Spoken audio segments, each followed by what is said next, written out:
In 2012, two families left the city along with the conveniences of modern American living. Today, our family has decided to live in the mountains of the American Ozarks to build for themselves a more sustainable and fulfilling lifestyle. We are an American Homestead!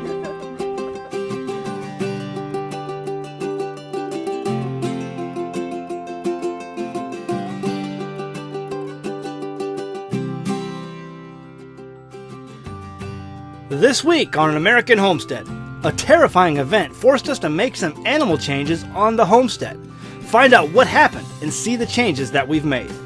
Plus, we have some new building projects to showcase on the homestead. Thanks for watching, and be sure to visit us online at anamericanhomestead.com.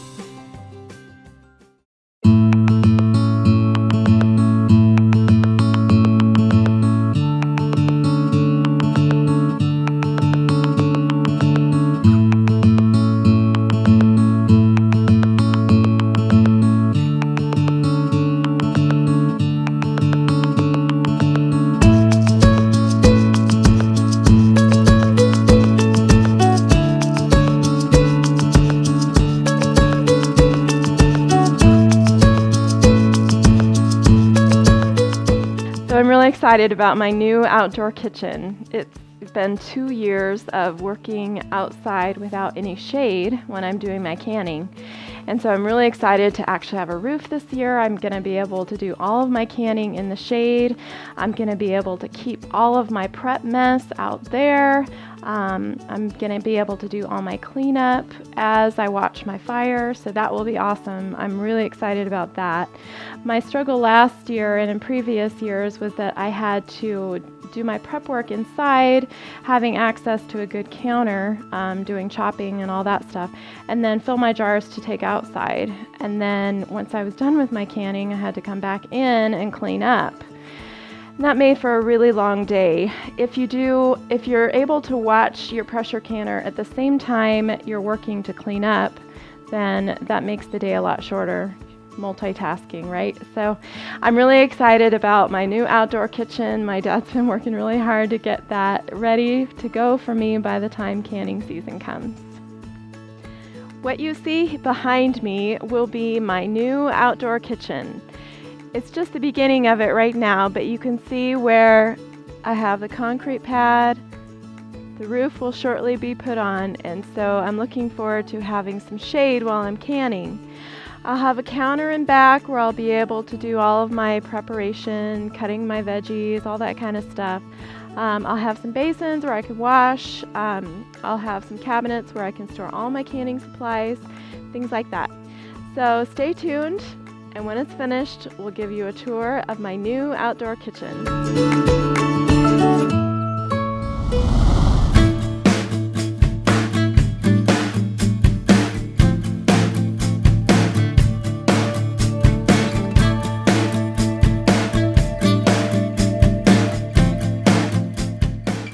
Hey, welcome to the homestead. So there's been a number of changes on the homestead this year.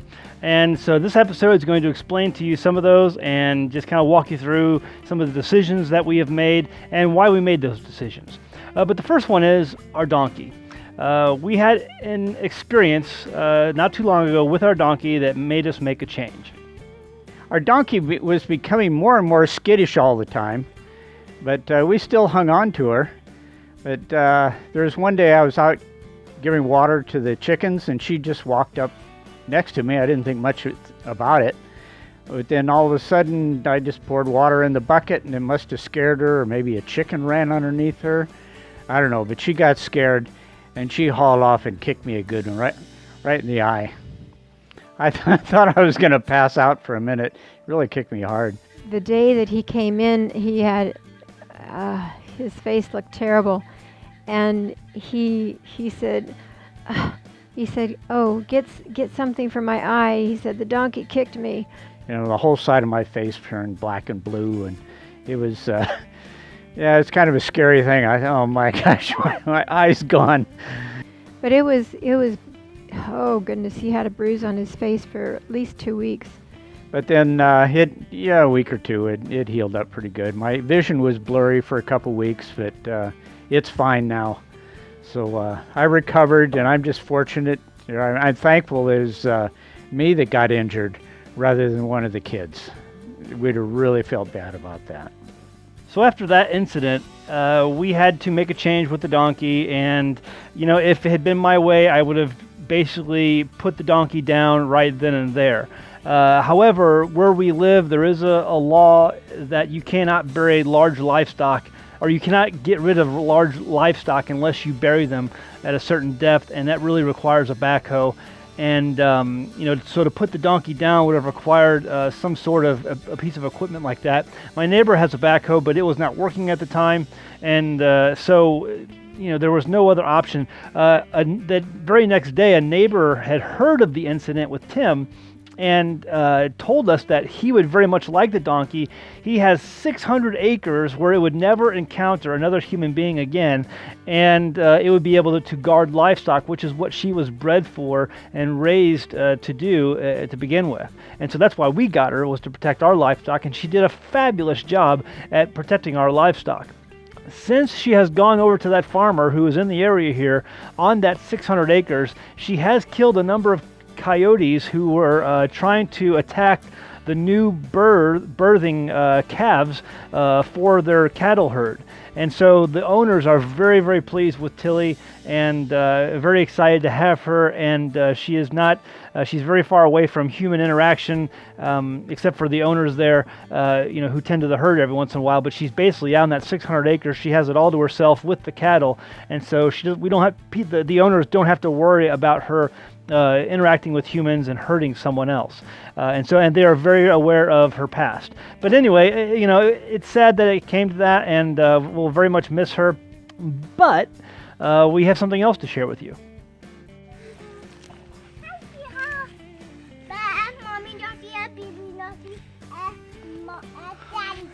Mm-hmm. Say hi, Max. Hi, Matt. Hi, Hee-Haw. Hee-haw. Daddy go home. Mommy and Daddy go home. Me and Daddy not gonna go home. Daddy and our donkey. Is the baby donkey our donkey? It's ours. His name is Max. Hee-Haw. Hee-Haw. My name is Hee-Haw. Yeah, Hee-haw. Yeah, Hee-Haw.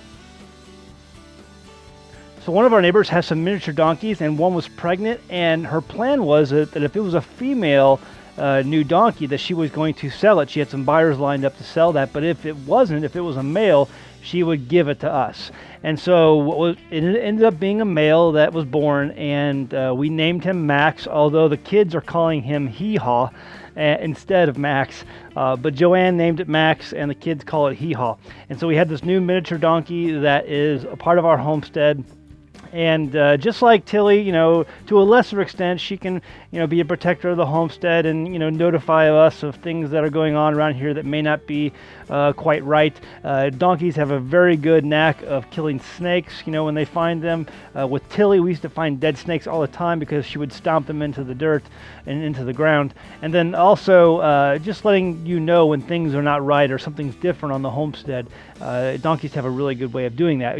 They start to hee-haw and let you know that something's wrong. Also, they don't usually like dogs, but this new donkey won't have the size to really go in and fight against most dogs. But it's still, it's more of family entertainment and just a neat pet that the kids can enjoy. I really try to have every animal that's on the homestead that we're caring for to have some sort of job that it fulfills. And if it doesn't have a job, it shouldn't be here. However, it can provide us good manure that we can use for our gardens. It does provide us a little bit of security, and entertainment, can go a long way with that as well. And it also works as a great lawnmower that it goes around and eats the grass. Our grass has been out of control this year because we had gotten rid of Tilly. And this summer, the grass is just exploding all around us. And I'm like, why is the grass growing so fast? And then it dawned on me that our lawnmower, our four-legged lawnmower is gone. So that's why. But hopefully maybe this will help. And, with the new donkey, just with the entertainment value and the grass cutting, and there's not a lot of maintenance that's going to go into this donkey. They're pretty easy to maintain, so I'm good with that.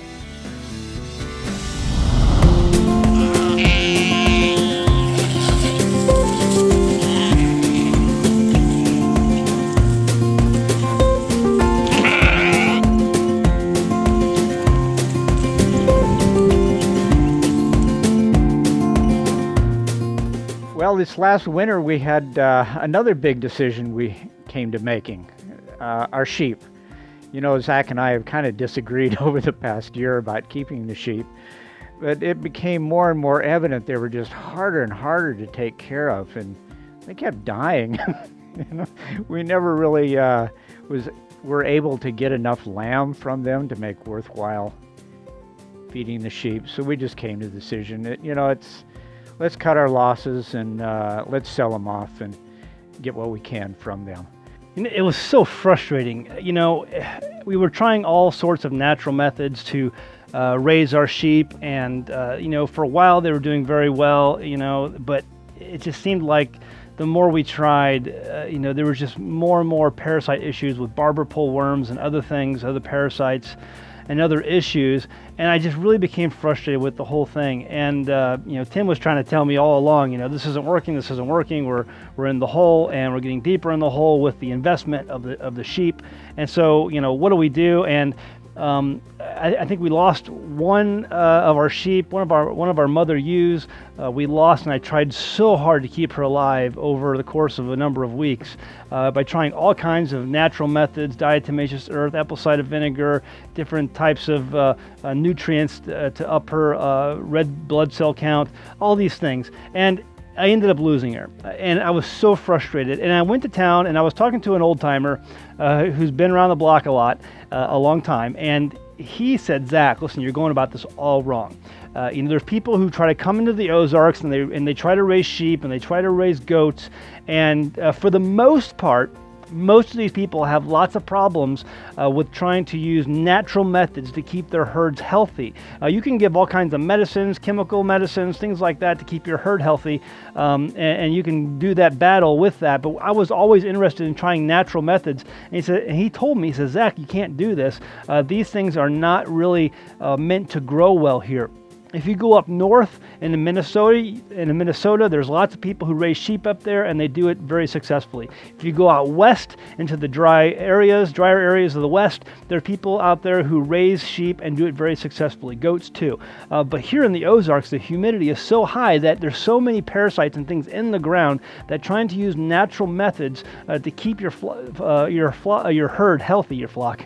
healthy, you just end up becoming frustrated and you lose.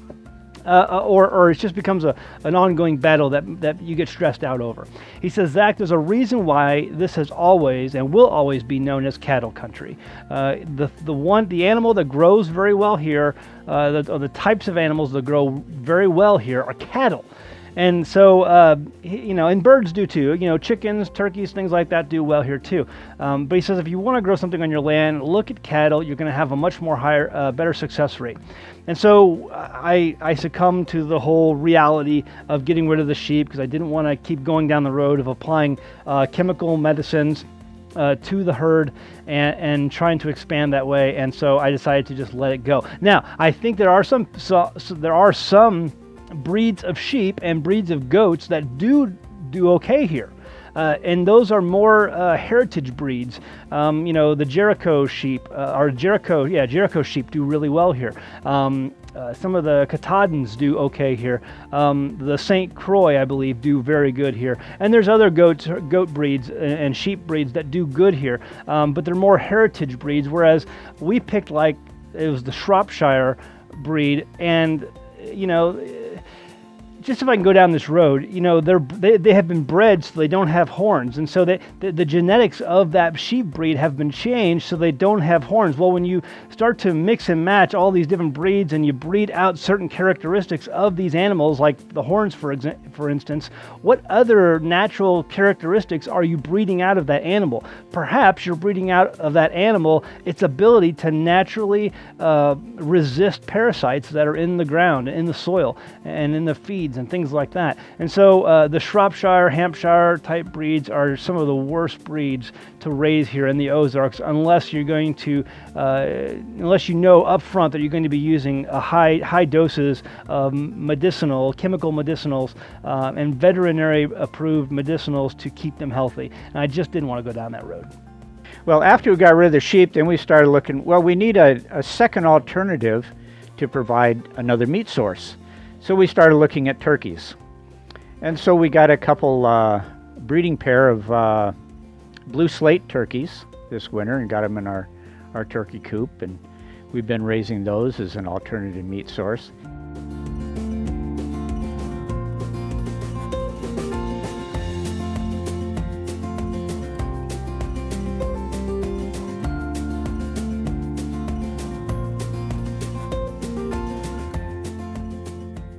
In a few more weeks, I have 15 more poults coming. These will be our Narragansett turkeys. And so these will be keepers. We'll want to keep maybe 1 or 2 toms and maybe 4 or 5 of the hens. So next year, we'll have a sufficient number of hens that will be brooding and laying eggs. So it should increase our meat production for turkeys for next year.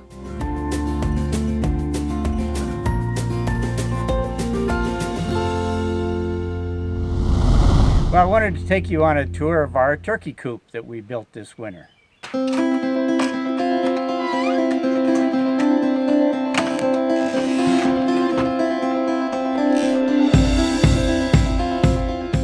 I keep the chicken boxes in here. It prevents the chickens from getting a blackhead. If the turkey gets exposed to the virus when they're very young, then they have an immunity to blackhead. So I keep chickens with the turkeys all the time. Yeah, the size of the coop is 12 by 14. The book says to give turkeys 5 square feet per bird. I think that's kind of too small. So I'm kind of working with 3 times that amount. So I have enough space for 7 adult birds and then whatever small poults that they have. So I'm confident I have a lot of room to raise the turkeys. And then I have, in addition to that, we have our porch out for the turkeys, which is 14 by 32. Well, I'm hoping to raise at least 20 turkeys this next year for meat production. We'll see how it goes with about 5 hens, and if they each incubate 5 eggs each, I should be able to get that many turkeys. I put doors on the turkey nesting boxes just to give access for cleaning.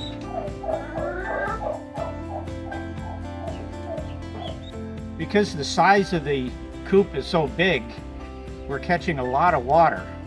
So I put in a 250-gallon water tank, which really makes it convenient so I don't have to go to the well to draw water to water the turkeys. So the water's just right here.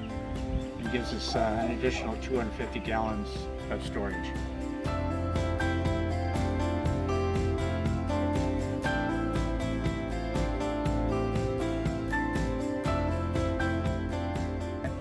As I mentioned, the size of the porch is 14 by 32. And I did a couple things that are different than what I did with the chicken coop.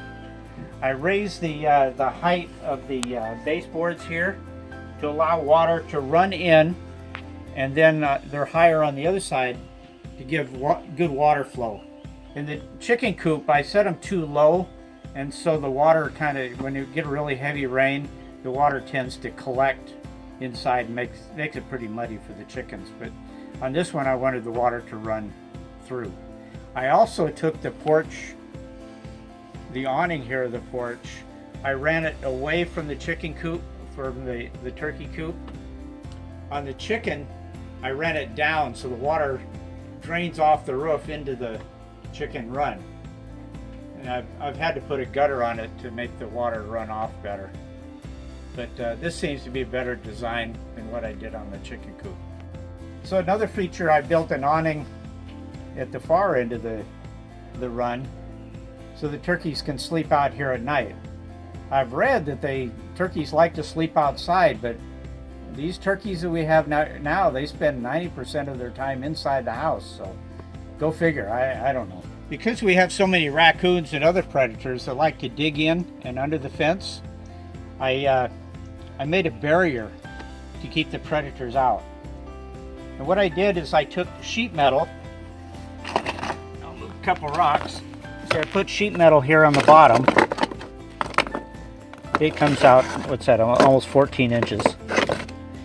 And then I put rocks on top of it. So the predator may move the rocks, but they can't get underneath because the sheet metal is there. And then the wire is into the ground about 5-6 inches in the ground.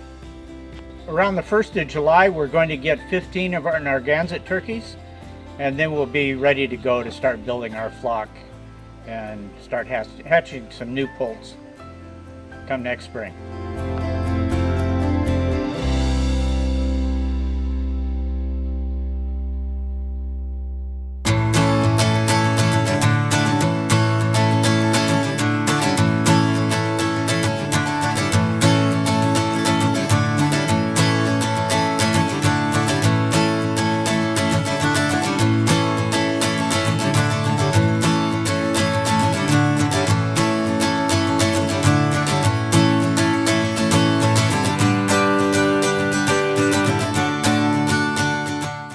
So this is our other spring project that we have been working on. This is our sawmill for the homestead. It's an M14 Foley bell saw sawmill, and it is now fully operational here on the homestead.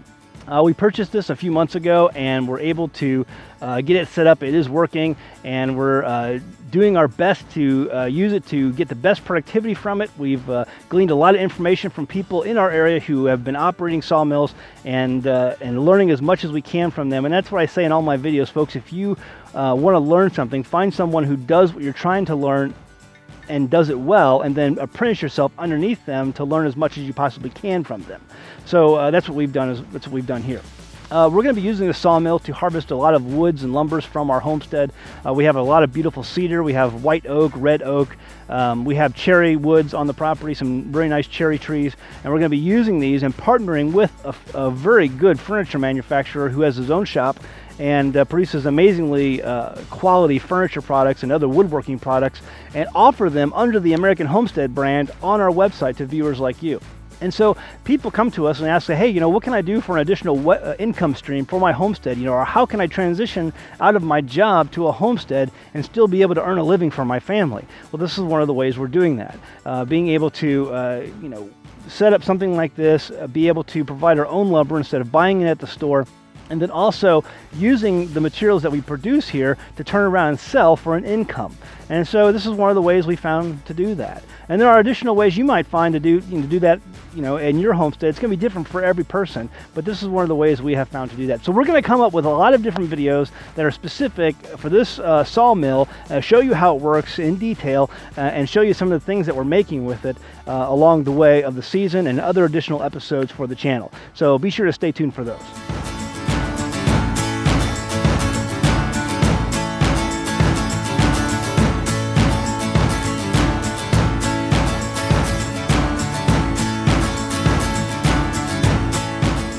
So guys, I hope you enjoyed this episode. If you haven't yet subscribed, please do so. I think you're really going to enjoy the stuff we have coming up for Season 3. We have a lot of great videos and a lot of great content to share with you. If you haven't subscribed, please do so. Share our videos on Facebook. We really appreciate our audience and all you do for us. All right, we'll see you next time on American Homestead.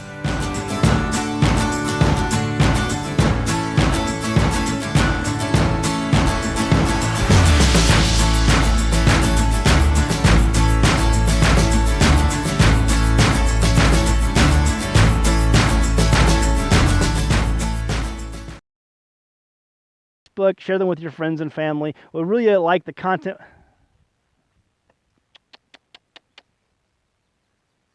You're like, who are you talking to? Who are you talking to? He's like, who are you talking to? I don't understand. You're out here by yourself. These are our neighbor's goats. And we let them forage on our land here. Oh, that's funny.